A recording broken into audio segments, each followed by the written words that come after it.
नमस्कार, स्वागत है आपका एनएमआई न्यूज लाइव पर। मैं भावना खन्ना और आज हमारे साथ हैं एस्ट्रोलॉजर तेजस्विता वर्मा।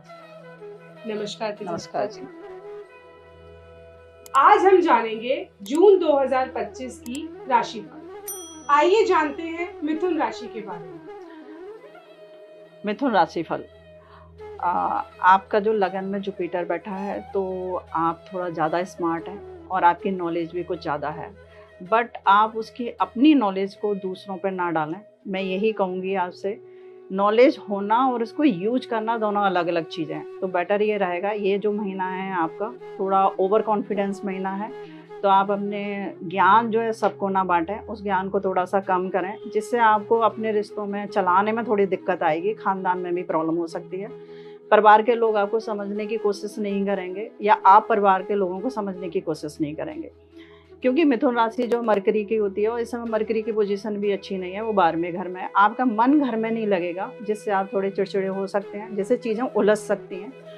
और आप जो है धन भी अपना जो सेविंग है वो बेकार का खर्च करेंगे, जैसे कि दिखावे में खर्च करेंगे या गुस्से में खर्च करेंगे या आपने किसी ने आपको मना कर दिया, आप उसके लिए खर्च करेंगे। तो मैं बिल्कुल भी बोलूँगी ना खर्च करें, क्योंकि आपको थोड़ा सा धन लॉस दिखता है इसमें और आपकी भी सेविंग थोड़ा सा मुश्किल है। हाँ, आपको थोड़ा दिखावे का शौक है, तो इस समय आप थोड़ा दिखावा कम करें, जिसका आपको थोड़ा सा नुकसान हो सकता है। सेकंड, आपको नॉलेज है, आप उस नॉलेज को यूज ना करके आपका जो टाइम है आप अपनी नॉलेज को और बढ़ाएं और थोड़ा उसको सेव करके रखें। देन बाहर के जितने भी आपके रिश्ते हैं, आपके फ्रेंड्स हो गए या आपके बिजनेस में लोग हो गए या आपने नौकरी में जो लोग हो गए, इस समय वो थोड़ा ब्रॉड माइंड नहीं रहेंगे, तो आप अपना मन ना खराब करें। आप अगर लिमिट में रहेंगे तो आपकी चीज़ें स्मूथ रहेंगी, और अगर आप अपनी लिमिट क्रॉस करेंगे तो आपकी चीज़ें स्मूथ नहीं रहेंगी। उसमें प्रॉब्लम ये एक होती है कि आपका जो फ़ेम है वो थोड़ा कम हो जाएगा, और फ़ेम को तो सबको चाहिए होता है कि कम चीज़ें किसी को पसंद नहीं आती हैं।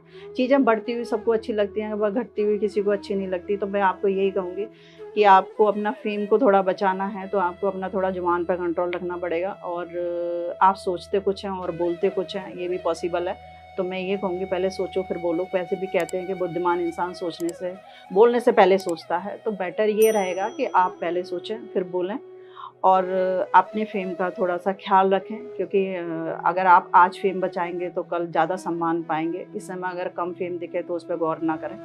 देन अगर आप बिज़नेस करते हैं तो आपको थोड़ा ये चाहिए कि बिज़नेस थोड़ा आपको स्लो ही रहेगा, लेकिन 15 दिन के बाद आपका बिज़नेस उठेगा। आप बिज़नेस में इन्वेस्टमेंट कर सकते हैं, लेकिन चलते हुए बिज़नेस में कर सकते हैं, नई इन्वेस्टमेंट नहीं कर सकते हैं।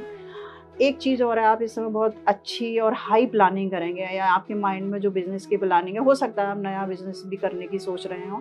बट मैं ये कहूँगी इस कमिंग यानी कि 15 दिन के अंदर तो आप सिर्फ प्लानिंग करें, 15 दिन के बाद आप इन्वेस्ट कर सकते हैं, और नई प्लानिंग आप जो भी करेंगे उसको पहले अच्छे से सोच लें और उसको चेक कर लें, क्योंकि आप सिर्फ हवाओं में बात ना करें। मैं मिथुन राशि वाले के लिए मैं एक बात ज़रूर बोलूँगी, मरकरी जो होता है वो बुद्धि का कारण होता है, यानी कि मन का कारण चंद्रमा होता है, तो बुद्धि का कारण होता है, यानी कि आप अपनी बुद्धि को कैसे खर्च करेंगे। तो इस समय आपको अपना दिमाग खर्च नहीं करना है, बचा के रखना है, और जो आपकी नॉलेज है वो सेव करनी है, और इस समय आपको नॉलेज लेने का टाइम है, देने का टाइम नहीं है। इनकम आपकी लगभग ठीक है, आपको पैसे का कोई इश्यू नहीं होगा, लेकिन अगर आप सेविंग में से पैसा खर्च करते हैं तो आप डिस्टर्ब हो जाएँगे, क्योंकि आपका सेविंग में पैसा नहीं जा रहा है। आप जितनी इनकम है आप उतना ही खर्चा करें। एक बात ज़रूर बोलूँगी, अपने लक पर ज़्यादा कॉन्फिडेंस ना रखें। जैसा आप कर्म करेंगे आपको वैसे ही फल मिलेगा, और जैसा आप ज़बान यूज़ करेंगे आपको वैसा ही फल मिलेगा, और वैसे ही लोग आपके साथ व्यवहार करेंगे। तो राहु 9th हाउस में होने की वजह से स्टार्टिंग में है, तो आपको थोड़ा-सा अपना लक का ख़्याल रखना पड़ेगा। एक बात ज़रूर बोलूँगी, किसी गरीब को ना सताएँ।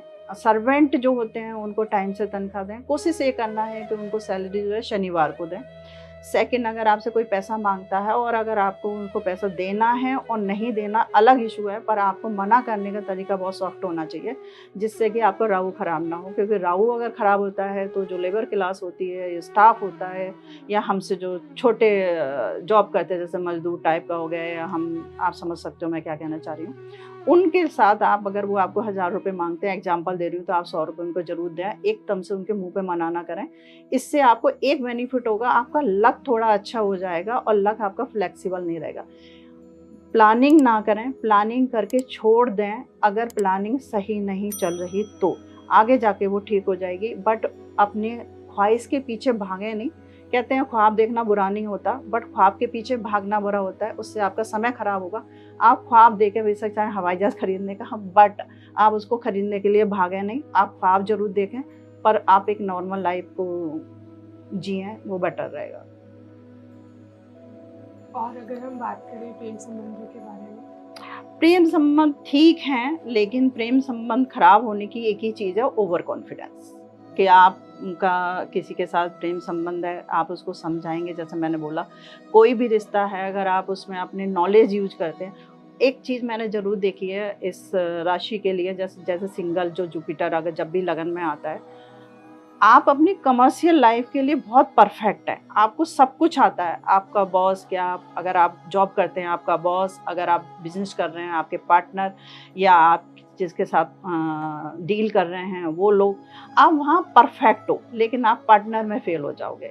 क्योंकि कहते ये हैं प्रोफेशनल और पर्सनल लाइफ अलग रखनी चाहिए। अगर आप प्रोफेशनल और पर्सनल लाइफ एक करेंगे तो आपकी शादी और आपकी लव लाइफ थोड़ी डिस्टर्ब हो जाएगी। कोई टिप देना चाहेंगे, कोई कलर या Yes. कोई ऐसा स्टोन? या ब्लैक कलर से दूर रहना है। आप अपर बॉडी पे ब्लैक कलर यूज ना करें, लोअर बॉडी पे आप ब्लैक कलर यूज कर सकते हैं। सेकंड, आपको क्रीम कलर और आपको एक ग्रीन कलर, ये दोनों कलर मिक्स करके रेशम के धागे में लेफ्ट हैंड में बट के पहनना चाहिए, जिससे हाँ, रेशम का धागा हम क्यों यूज करते हैं, मैंने रेशम का धागा स्पेशली बोला है क्योंकि होता क्या है, कॉटन का धागा जो होता है वो टूटता नहीं है। रेशम का धागा एक ऐसा है कि जब आप इसको बट करके हाथ में पहनेंगे और जब ये पूरी नेगेटिविटी अब्जॉर्ब कर लेगा और जब ये काम करना बंद करेगा, थ्रेड टूट जाता है।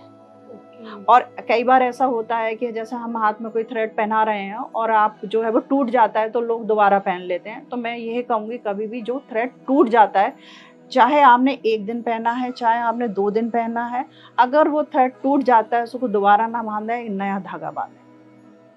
क्योंकि वो टूटता तभी है जब उसके ऊपर कोई नजर आती है, या नजर आती है, नेगेटिविटी आती है, नजर आती है, वो थ्रेड तभी टूटता है, उससे पहले नहीं टूटता। बट एक चीज और भी बोलूंगी, इस राशि वाले के लिए ग्रीन स्टोन को हमेशा पहनना चाहिए, और उनको चांदी का चेन एक 15 इंच का हमेशा अपने गले में पहन के रखना चाहिए। हाथ में भी कुछ ब्रेसलेट टाइप डाल सकते हैं या सिर्फ यस, चेन ही?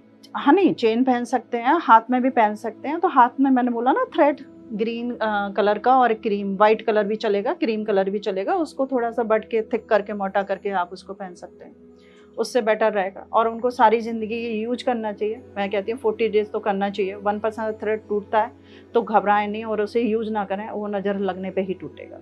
और उससे पहले अगर टूटता है तो आप नया यूज कर लें। इसके अलावा थोड़ा अपना हेल्थ का ख्याल रखें। आपका स्टमक थोड़ा इशू हो सकता है, और आपको फुट का भी, पैरों का ख्याल रखना पड़ेगा। आपके पैरों में दर्द हो सकता है, तो मैं ये कहूँगी मेडिसिन का कम से कम यूज करें। लेकिन इस राशि वालों के लिए एक प्रॉब्लम होती है, अगर सर में दर्द हुआ तो फटाफट शॉर्टकट चाहिए होता है कि उनको गोली खा लो। तो बेटर रहेगा कि गोली खा लेने से पहले से थोड़ा सा सर की मालिश करा लो, जिससे कि गोली से बच जाओ, क्योंकि मेडिसिन हर समस्या का हल नहीं होती। स्वास्थ्य का अपना ध्यान रखें। धन्यवाद तेजस्वी जी। राशियों से जुड़ी और जानकारी के लिए नीचे स्क्रीन पर दिए नंबर से आप तेजस्विता जी से डायरेक्ट कांटेक्ट कर सकते हैं। ऐसी और वीडियो देखने के लिए NMI न्यूज लाइव को देखते रहिए। चैनल को लाइक कीजिए, सब्सक्राइब कीजिए, शेयर कीजिए। कौन सी सिटी से आप हमें देख रहे हैं वो कमेंट बॉक्स में जरूर लिखिएगा।